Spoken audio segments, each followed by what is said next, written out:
In this video, we're going to talk about bachata influence, how it was influenced, and how now it's influencing the world.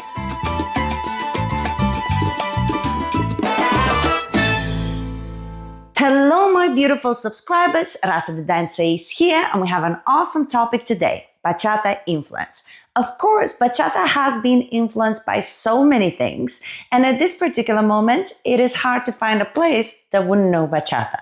So it's now influencing the world as well.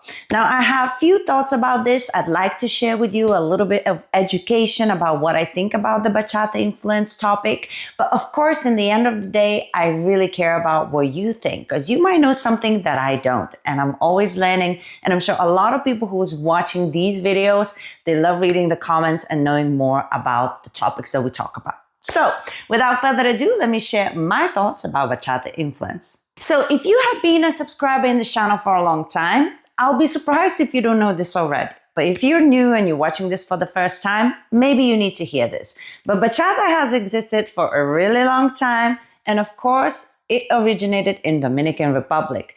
That's their dance, okay? Culturally, that's where bachata come from, and that's the bachata, right? So now we have many different names for the bachata, many different styles, but in general, when we say bachata, we need to immediately reflect that it's actually a dance that belongs to the Dominican Republic, right? And then, it went out there to the world because of the music. Bachata music became a little bit more popular in the radio, and so it traveled to USA and other places. And so when the music started going a little bit more outside Dominican Republic, people started hearing the music, liking the music, so they wanted to dance to the music.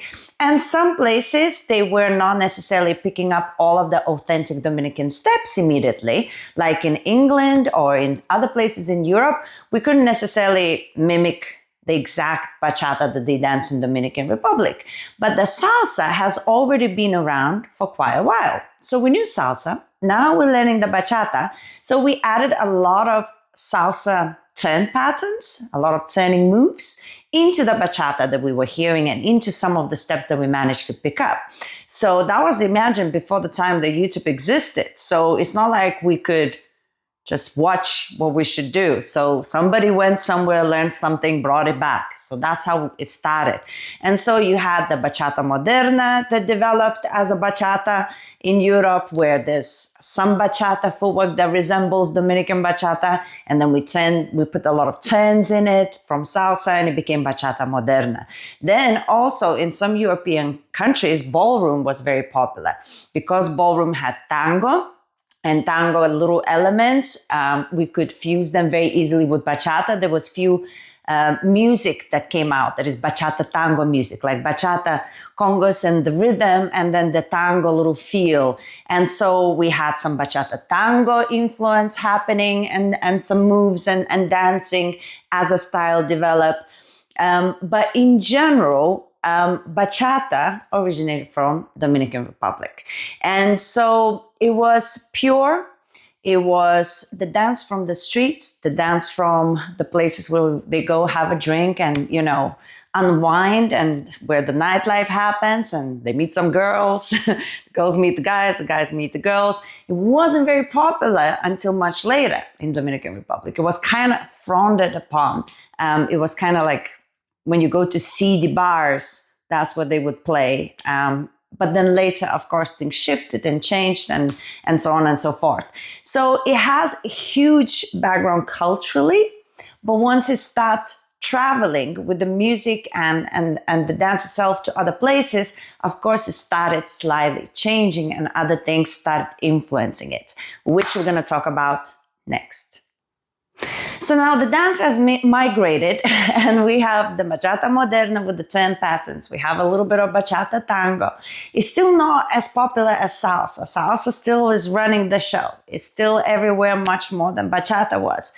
And funny enough, kizomba emerged, and it was very similar. Like the bachata was there, but it wasn't as popular. Kizomba emerged, then again, bachata a little bit more emerged, then kizomba a little bit more than bachata. And some salsa nights would even play more merengue than bachata. Then things start changing a little bit. The music started getting a little bit more popular. There's some artists that started introducing different styles to the dancing. And then the music started changing. The DJ started doing little remixes, like English tracks mixed with bachata rhythms. And so those two coming together, and you have sensual bachata emerging. Now, sensual bachata is basically a lot of body movement. You get the body rolls, you get the neck rolls, you get the isolations in the body that we didn't use before. We used body rolls for ages because we use body rolls even in salsa, different kind of body rolls that you might think of, but we use them. So when people say like, oh, bachata body rolls, listen, I've used salsa body rolls way before bachata even existed, but they are a little bit different, a bit more intense, a bit slower, so it's a little bit magnified. But the sensual bachata emerged, right? And so you have now influences from zouk coming in, a lot of head rotations and a lot of different kind of movement that reminded of zouk, but it still wasn't zouk. It was just influenced by it. It wasn't as crazy as it is now. But that played a big part. Now, suddenly there's a little bit more younger dancers coming in to showcase the new form of sensual bachata. You get a bit more sex appeal. There's a little bit more like building the connection, rolling, and all of those things. And so the English songs mixed with the bachata rhythms made it super easy for a lot of people who wouldn't naturally relate to Latin music, relate to the bachata dancing. So you would have some English music and then they would play bachata modern music, and then there's some English remixes and then bachata modern music. So those who would actually maybe be more exposed because of the English remixes, they would suddenly get to know the bachata songs, and suddenly, you know, they got involved in the bachata scene. And that was kind of like the beginning of the boom because of the music, because of the young generation bachata dancers doing all of these now more fluid, sensual movements. It all kind of really resonated with the younger people, and the crowd started growing, and so on and so forth. So now we are at the point where we have loads of styles of bachata. Now, different teachers coming in and inventing bachata style as we speak. You got the bachata flow, where they talk about connection and breathing, and it's all about, you know, almost touching heads, which I hate. But, you know, it exists. No, to each their own. You got the bachata zouk now. They actually calling it bachata zouk because it's not just influenced by zouk. Now it's like you literally dancing zouk to bachata step. They're literally teaching the techniques for the zouk. Now, said that, be careful. A lot of people teaching bachata zouk and all of those crazy rotations for the chest and the head, they're not teaching it properly. They have not mastered it in zouk themselves. They just learned good enough for it to look visually appealing, but they're not teaching the right technique, so it's really easy to injure yourself. However, you got the bachata zouk going on. You got now the bachata flow. You got bachata fusion. Now, bachata fusion is another style that came in. Now we have hip hop dancers loving bachata, right? They love the tun tun tun tun tun tun. They can play with it. So now we're wearing sneakers instead of heels, so that we could do all these cool little isolations and little, you know, rhythm changes and locking and popping. And that's, of course, easier than with flats. It matches the style a bit more. You can wear baggy jeans instead of wearing a dress. So all of these styles coming in, right? So now we have hip hop coming in. We have zouk coming in. The tango was always there. Salsa moves were always there. And then ballet dancers came in. So now all of the most flexible women of the world that train in ballet and contemporary and you name it, they're suddenly coming in and they're introducing all kinds of lifts and tricks, and they're bending backwards, and we all chasing the dream, trying to look like them. All of it is crazy, but it exists. So loads of different things, and this is how suddenly bachata's been influenced by absolutely every imaginable dance. Now, listen, ladies, you know, all of these stylings that you do, all of the helicopter arms, all of these rotations here, these are all whacking. Like, this has existed in hip hop culture forever.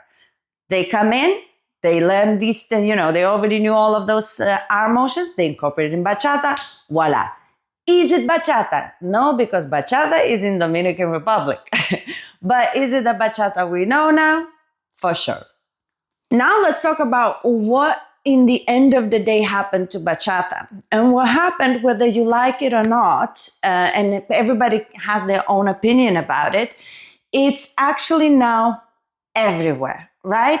There is no country that you're gonna go and there isn't bachata class somewhere or a night once a week at least where you can join in and have a dance. It doesn't matter whether it's gonna be this style or that.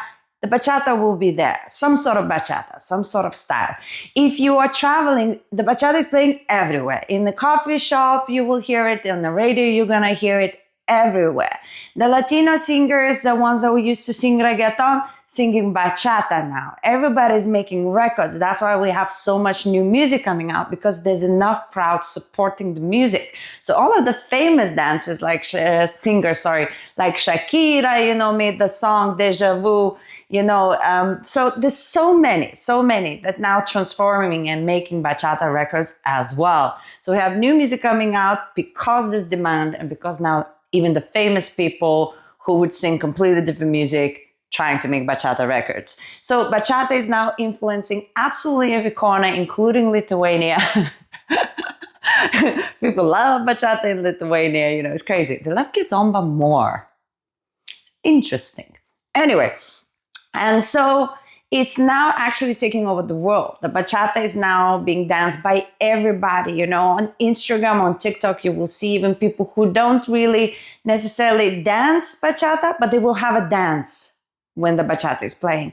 So I think it came to a point where it's quite amazing how many people it touched. And so it opened such a big market. So there's so many events, there's so many possibilities, and so many opportunities, for some dancers as well. So even though bachata started in Dominican Republic, as the time progressed, now as we see it, it's one of the most powerful dances we have at the moment that most of the population anywhere in the world would recognize. Thank you so much for watching. I really hope this information was interesting for you and maybe useful. And of course, in the comments, let me know if I'm missing out on something. Do you think something that is not said should be said? That's what the comments are there for. And if you enjoy videos like this, of course, you gotta subscribe and give me a like. Well, you don't have to, but it would be really nice if you do. And guys, if you wanna know more about bachata, I shall leave you here with other videos about bachata. Make sure you check them out, keep on exploring, and enjoy the channel. I'll see you soon, guys. Mwah!